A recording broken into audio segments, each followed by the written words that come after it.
When God gives you a yoke, he gives you grace for that yoke to be easy and that burden to be light.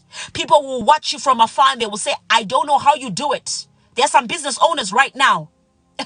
Right now, people look at the magnitude of your business. They say, how are you able to drive such a massive vision? There are some people right now who are ministers who drive massive churches, mega churches. How are you able to drive this massive thing? The yoke is easy and the burden is light because it came from God. Number two, yokes become hard when they are from God, but you have no revelation that they are from God. So you are walking in ignorance. You are walking with a veiled face. You don't understand that the yoke came from God. But if you know that the yoke came from God, it becomes easy for you to run.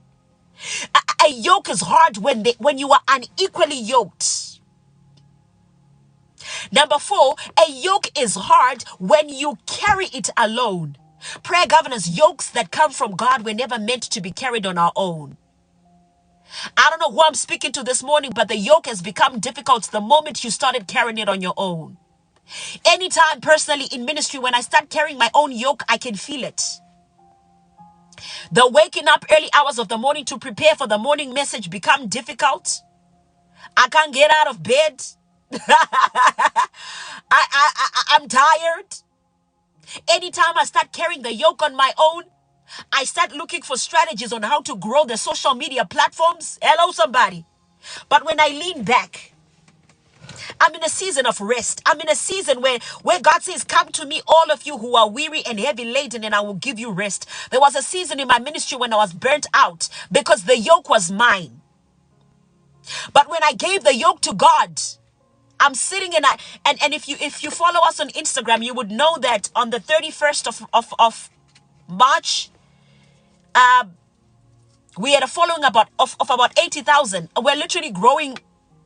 Essentially, the rate at which we're growing is beyond me. I don't have capacity to grow a platform like that. It's beyond me. So it's beautiful because it's beyond me. So now I can't even brag about it. I can't take credit for it because there is nothing in me that can produce those kind of quantum leaps. I want to prophesy over somebody's business this morning that as you give back the yoke to Jesus, he gave it to you in the first place.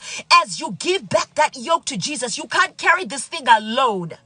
As you give back that ministry to Jesus, that there is going to be quantum leaps, increase, exponential increase in what you are trying to build. Grace upon grace, favor upon favor, because you are no longer carrying this burden on your own.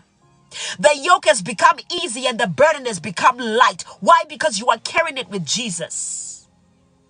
There are yokes designed to be carried by two people. And the yoke that Jesus gives you is designed in such a way that you can't carry it on your own. You carry it with him. You are in partnership with him. God's yoke is carried by you and him. Prayer governors, we are not called to carry our yoke in our own strength. Jesus says, come to me, all of you who are heavy laden. I will give you rest. If you are weary, come to me. We are not called to personalize yokes. That's why I can boldly say the yoke in my ministry is God's yoke. The moment I make it mine, you will begin to notice I'll get tired. I'll get burnt down. I'll get weary. Some of you right now on this broadcast are tired in business because your business has become yours. Some of you are tired in your marriage because the yoke of your marriage has become yours. You personalized it. No wonder it has become heavy.